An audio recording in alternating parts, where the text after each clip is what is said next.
आप सभी को डॉक्टर रजनी रमन झा, सह आचार्य संस्कृत विभाग, महारानी सुदर्शन कन्या राजकीय महाविद्यालय,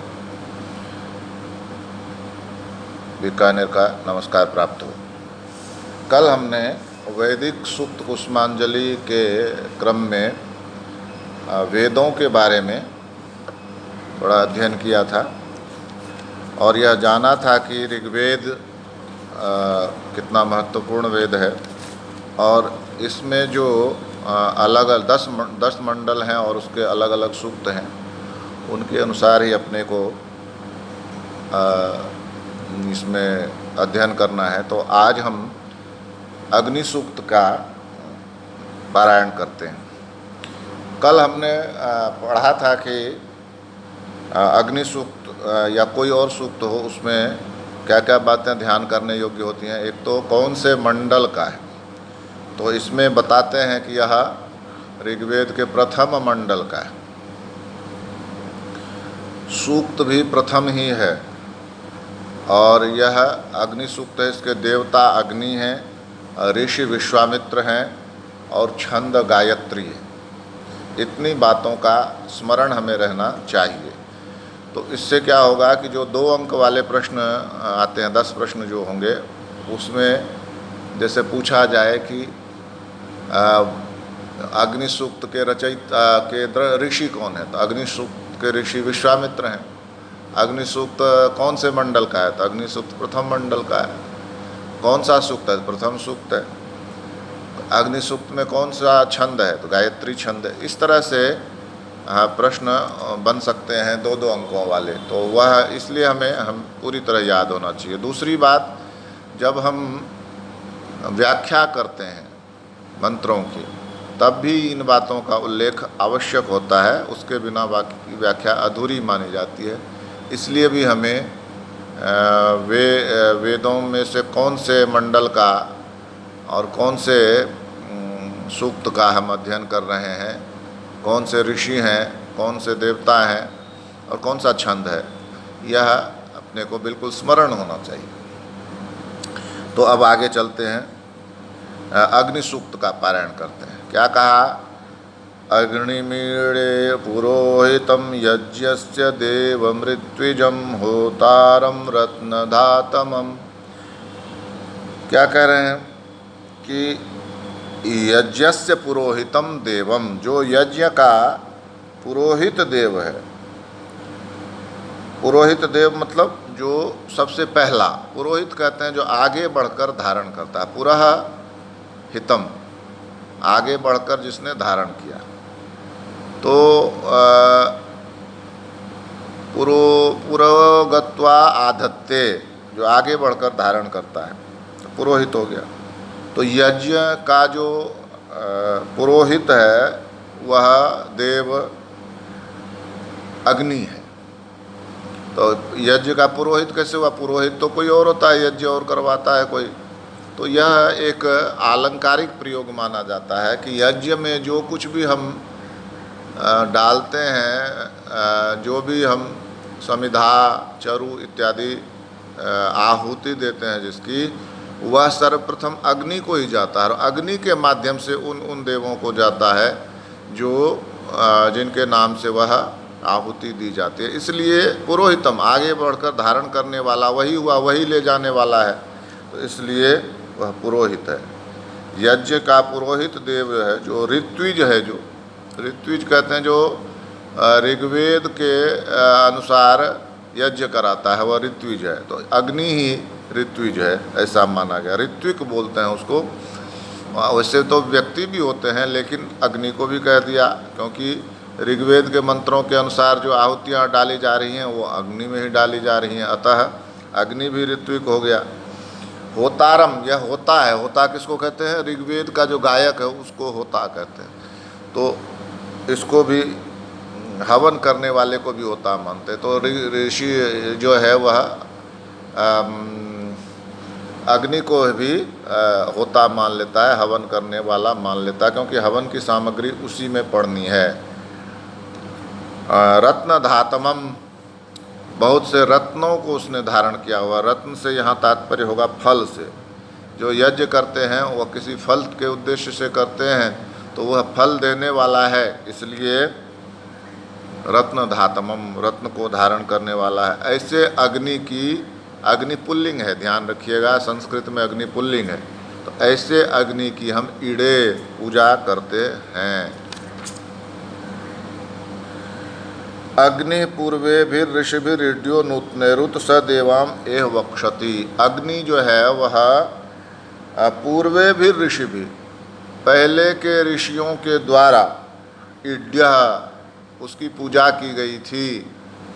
अग्नि की हम पूजा कर रहे हैं ऐसी बात नहीं है, ऋषि कहता है अग्नि पहले के ऋषियों के द्वारा भी पूजित हुआ है, और नूतनैरुत और नवीन जो ऋषि हैं उनके द्वारा भी अग्नि की पूजा हुई है।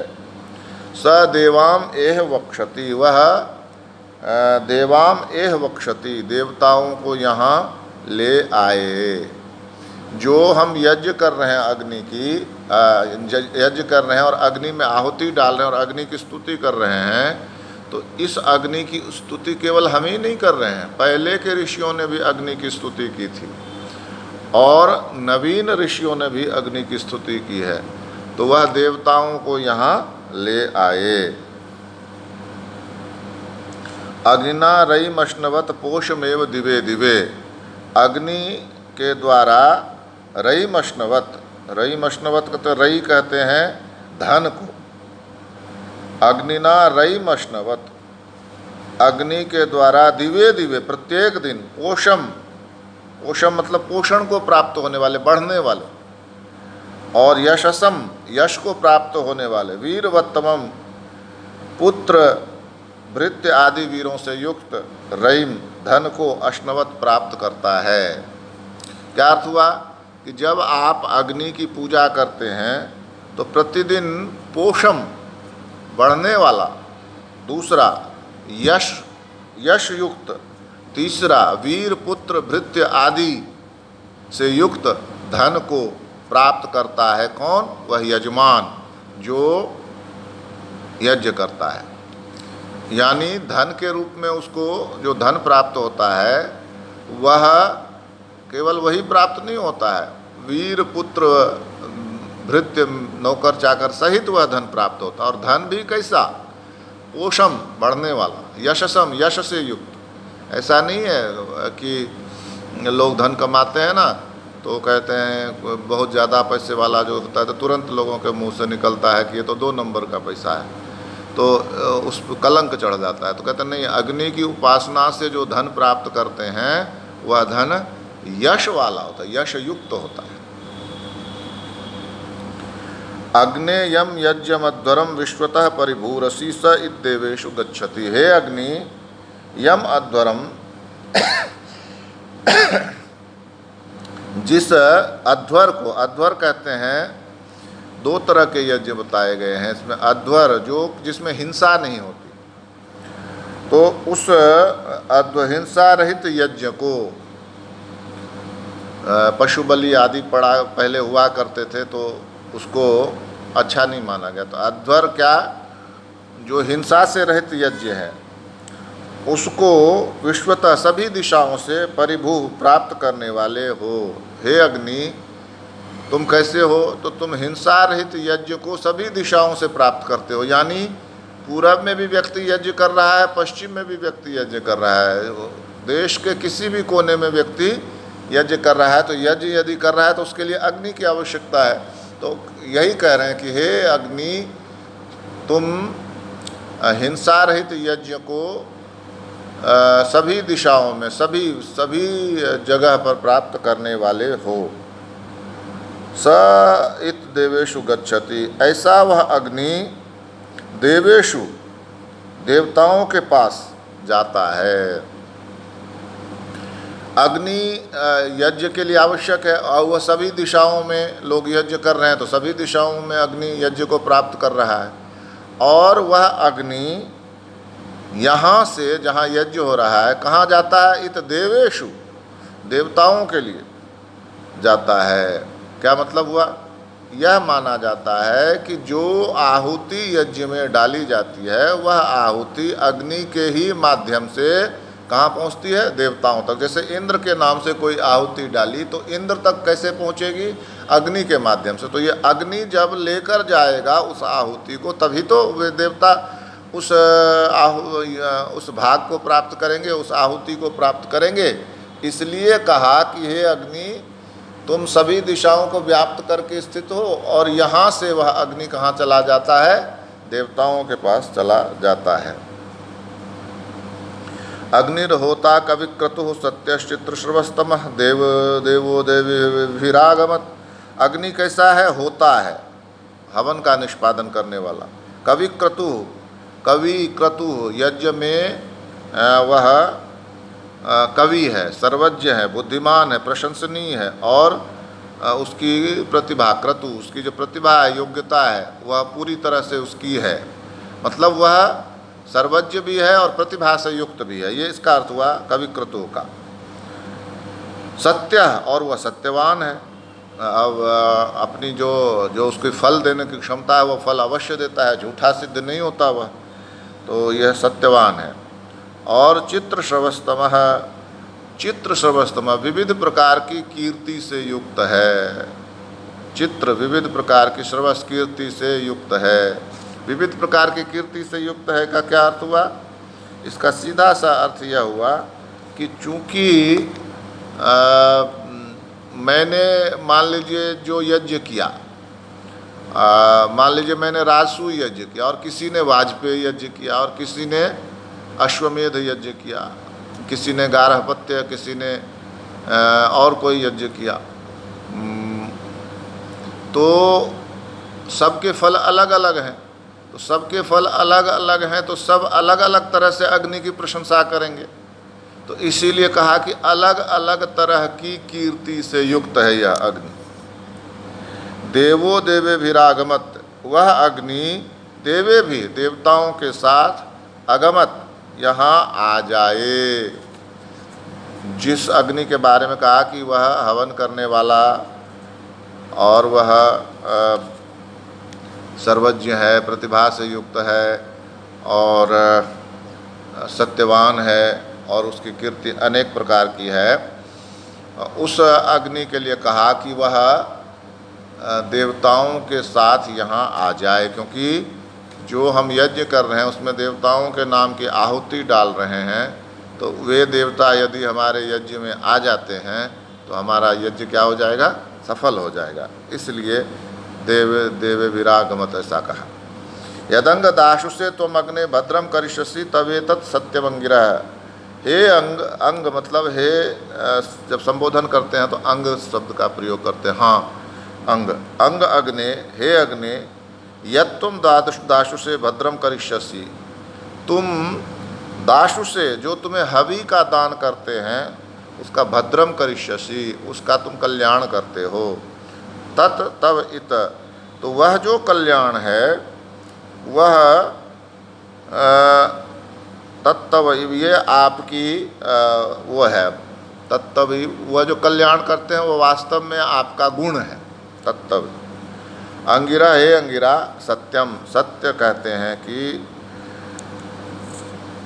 आप हमारा कल्याण करेंगे। तत्तव इव का अर्थ क्या हुआ कि जो आप हवि देने वाले यजमान का कल्याण करते हैं, और जो वस्तु, मान लीजिए किसी को पुत्र दिया, किसी को पुत्री दी, किसी को धन दिया, किसी को पशु दिए, तो ये सब जो आप कर रहे हैं वे तत्तव ही, वो तो आपका ही है, लेकिन आप दयालु होकर या प्रसन्न होकर यजमान को वह सब कुछ प्रदान करते हैं जो आपको हवि देता है। उपत्वाग्ने दिवे दिवे दोषावस्त्रधिया वयम नमो भरंत एमसि। हे अग्ने, वयम दिवे दिवे दोषावस्तव, हम प्रतिदिन, दोषावस्तः दिन में और रात में, दोषा मतलब रात में, वस्तः मतलब दिन में, धिया अपनी बुद्धि से, नमः भरंत आपको नमस्कार करते हुए, उपत्वा एमसि आपके पास आते हैं। हम दिन रात आपको नमस्कार करते हुए आपके पास आते हैं। राजंतम अध्वराणाम गोपामृतस्य दीदिवम वर्धमानम स्वेदमे। राजंतम अध्वराणाम, प्रकाशमान होते हुए हिंसा रहित यज्ञों के रक्षक, सत्य कर्मों के पुनः प्रकाशित करने वाले, स्वेद में अपने घर की यज्ञशाला में वर्धमानम बढ़ने वाले अग्नि के समीप हम आते हैं। कई बातें कही इसमें, क्या कि वो प्रकाशमान है और वो क्या है, हिंसा रहित यज्ञों का रक्षक है। वो अग्नि स्वयं प्रकाशमान है और हिंसा रहित यज्ञों का रक्षक है। और ऋतस्य दीदिवम, सत्य कर्म का जो फल होता है वह देने वाला है। ऐसा वह अग्नि स्वेद में, मेरे घर में, हमारे घर में वर्तमान है। यानी आपको मालूम होगा पहले घर में भी लोग यज्ञ करते थे। ये जो गार्हपत्य अग्नि है उसमें प्रतिदिन सुबह शाम हवन करते थे, 3 बार, त्रिकाल संध्या 3 बार हवन करते थे। तो हमारे घर में जो वर्तमान है वह वर्धमानम, वह लगातार बढ़ रहा है, वह कल्याण करने के लिए लगातार बढ़ रहा है। यानी हमारी पूजा लगातार बढ़ रही है। ऐसे अग्नि के पास हम आते हैं। फिर कहते हैं, स नः पितेव सूनवे अग्ने सुपायनो भव सचस्वा नः स्वस्तये। हे अग्नि, स अग्ने, वैसे हे अग्नि, सह सूनवे पिताइव नः सुपायनो भव। ऐसे तुम हो तो जैसे पिता अपने पुत्र को आसानी से उपलब्ध होता है, पुत्र की कोई आवश्यकता होती है तो पिता उसको पूरा करता है। तो सूनवे पिता इव, तो उसी तरह से तुम न हमारे लिए सुपायन भव, अच्छी तरह से प्राप्त हो जाने वाले हो जाओ। जैसे पुत्र के लिए पिता आसानी से उपलब्ध है, उसी तरह से तुम हमारे लिए अच्छी तरह से उपलब्ध होने वाले हो जाओ। न स्वस्तये सचस्व, और हमारे लिए कल्याण करो। न स्वस्तये, हमारे कल्याण के लिए, सचस्व, हमारे साथ रहो, हमारे कल्याण के लिए हमारे साथ रहो। जैसे पिता अपने पुत्र के पास आसानी से उपलब्ध हो जाता है, वैसे तुम आसानी से उपलब्ध हो जाओ और हमारे कल्याण के लिए हमारे साथ रहो। इस तरह से अग्नि सूक्त आज पूरा होता है। धन्यवाद।